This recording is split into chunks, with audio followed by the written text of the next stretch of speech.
сіздерде сауат ашу сабағы. Сауат ашу сабағының тақырыбы ш дыбысымен әрпі. Ш дыбысымен әрпі таңбасымен таныстыру, ш дыбысынан келетін сөйлемдер құрау, ш дыбысын дауысты ма, дауыссыз ба әріптерге үйрету. Мынау аспан астында. Жақсы дос көп табылар. Біз де соның біріміз. Сыйлығымызды қабыл ал. Жарайсыңдар балалар, отыра қойыңдар.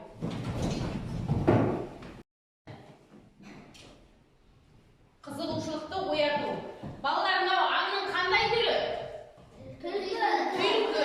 Яғни балалар, түлкі орманда келе жатырып, өзінің қулығына салынып, жолында кездескен аңдардың барлығын алдап кеткен екен.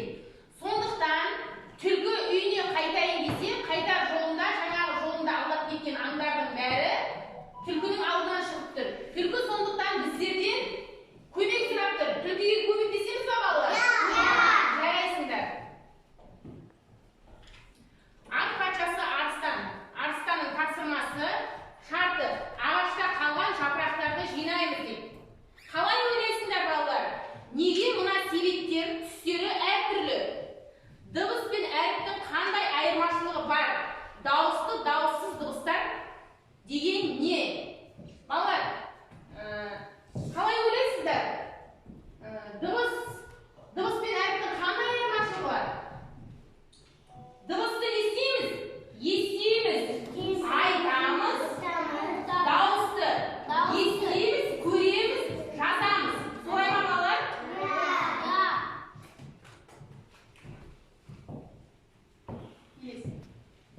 Жарайсыңдар балалар, өте жақсы. Біздерге Қорбаңбай Аюдың тапсырмасын орындайықшы енді. Сөз неден құралады? Сөз балалар әріптен құралады. Сөйлем деген не? Сөйлем сөзден құралады. Буындарды, сөздерді оқы дейді. Балалар, кім шығады кәнеке оқуға? Қолыңызды көтерейікші кәнеке. Мирға келе ғой. Оқимыз кәнеке.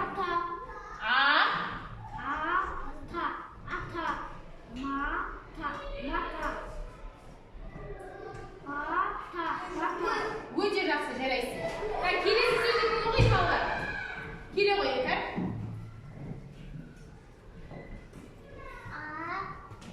Айна. Тағы дейсіз шықты? Айна. Дұрыс айтасың. Келесі. Айша. Тағы дейсіз шықты? Айша. Өте жақсы. Тағы да. Айла. Айла. Өте жақсы, жарайсың. Отыра ғой. Тапсырма берді ғой Аю. Ағаштағы жапырақтарды жинау керек дейді. Ағаштағы жапырақтардың артында дауысты, яғни дауыссыз дыбыстар жасырылған. Соны кәнеки кім келіп табады? Талдағы жапырақтарды жұлып аламыз. Талдағы жапырақтардың артында дауысты және дауыссыз дыбыстар жасырылған. Кәнеки балалар, кім шығады? Мен. Кім? Келе оныр қанат.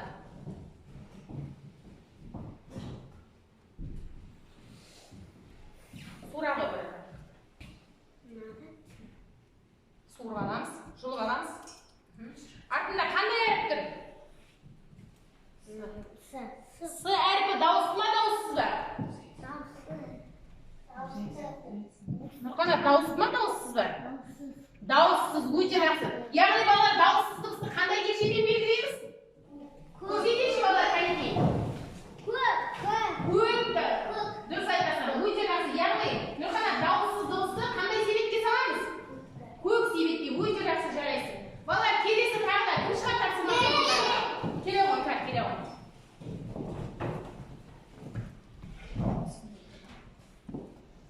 Әріп жасырылған жапырақтарды аламыз. Мынаның артында әріп жасырылған. Ала ғой.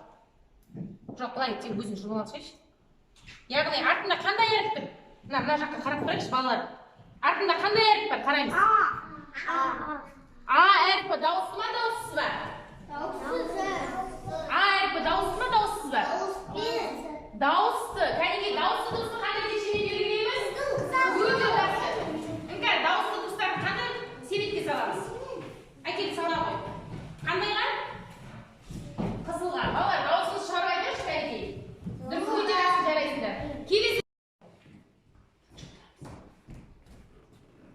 суырамыз. Кәнекей, апайға қараймыз жоғарыға. Яғни, қандай дауыс? Қандай әріп? О әрпі дауысты ма, дауыссыз ба? Дауысты. Дауысты. Дауысты дыбысты қандай текшемен белгілейміз? Қызылмен белгілейміз. Өте жақсы. Дауысты дыбысты қандай себетке саламыз?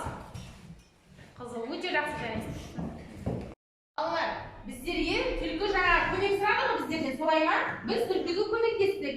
Түлкі біздерге сандық тастап кеткен екен. Балалар, ол сандықтың ішінде хаты бар. Балалар, сіздерге көп рахмет. Маған көмектестіңдер. Мен енді ешқашан ешкімді алдамауға уәде беремін. Сау болыңыздар дейді. Балалар, біздер енді қазір тілімізді жаттықтыру үшін тіл ұстарту жаттығын орындайықшы кәнекей. Ша, ша, ша. Ша, ша, ша. Біз себеміз шана. Біз себеміз шана. Ша, ша, ша. Ша, ша, ша. Біз себеміз шана. Біз себеміз шана. Дидактикалық ойын қай дыбыстан басталады деп тұр. Сурет атауларында қандай әріптер жоқ екен талау. Тиісті әріпті қоямыз. Шыққан сөздерді оқимыз. Кәнекей балалар, суретте ненің суретін көріп тұрмыз? Шананың. Өте жақсы. Келесі суретте не? Қылыш. Өте жақсы. Келесі суретте шақтың. Яғни шанада, шана сөзінде не әріп жоқ жаңа? Қылыш сөзінде ұшақ сөзінде де әріпі. Кәне, шана сөзін буынға бөліп оқиықшы.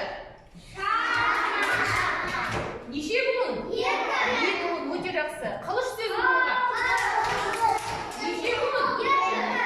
Ұшақ сөзін оқиықшы кәне. Неше буын? Қарайсыңдар балалар.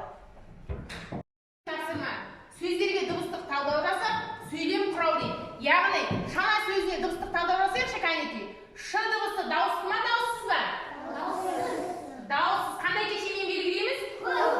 Өте жақсы. А дыбысы дауысты ма, дауыссыз ба? Дауысты. Қандай текшемен? Қызылмен. Өте жақсы. Н дауысты ма, дауыссыз ба? Дауыссыз. Өте жақсы. А дыбысы дауысты ма, дауыссыз ба? Дауысты. Дұрыс айтасыңдар. Текшеңді көтеріп көрсек, яқия. Келесі, қылыш сөзін талдайық. Қ дыбысы дауысты ма, дауыссыз ба? Яғни қандай текшемен белгіленеді?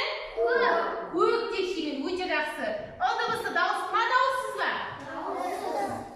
Дауысты. Дауысты дыбысы қандай текшемен? Қызылмен. Өте жақсы. Л дыбысы дауысты ма, дауыссыз ба? Дауыссыз. Қандай текшемен белгіленеді?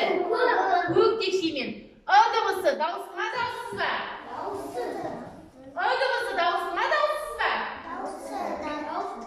Дауысты қандай текшемен белгіленеді? Қызылмен. Ш дыбысы дауысты ма, дауыссыз ба? Қандай текшемен белгілейміз? Өте жақсы. Ұшақ сөзін талдайық кәнекей. О дауысты ма, дауыссыз ба? Дауысты. Өте жақсы. Ш әрпі дауысты ма, дауыссыз ба?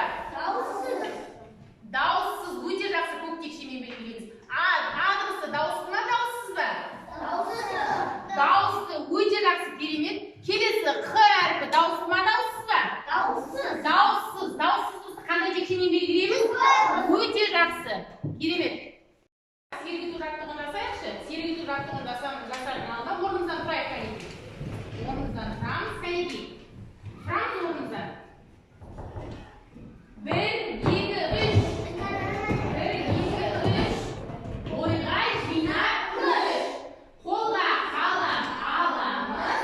Сауатты етіп жазамыз. Кәнекей қайталайық.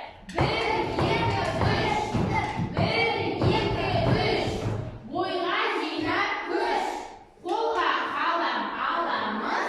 Сауатты етіп жазамыз. Өте жақсы балалар. Отырыңыздар. Бүгінгі сабақ сіздерге ұнады ма? Қандай әсер алдыңдар?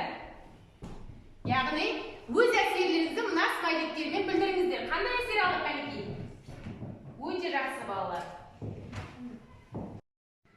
Кәнекей балалар, бүгінгі сауат ашу сабағына барлықтарыңыз жақсы атсалыстыңыздар. Солай ғой? Сіздердің жақсы атсалысқандарыңыз үшін сіздерді мен смайликпен бағалаймын. Өте жақсы, керемет сабаққа қатыстыңыздар балалар.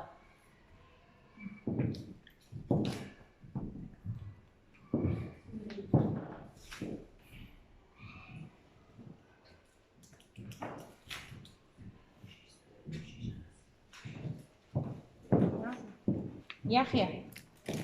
Өте жақсы, керемет. Қатыстың сабаққа. Інжуге солай өте жақсы сабаққа қатысқан үшін. Бәріміз бүгінгі сабаққа жақсы қатысты. Мейіржан жақсы қатысты сабаққа. Буынға бөліп, сөздерді талдау жасадық. Солай ма балалар? Сіздерді бүгінгі сабаққа жақсы қатысқандарың үшін сіздерді бұл смайликтермен бағалау.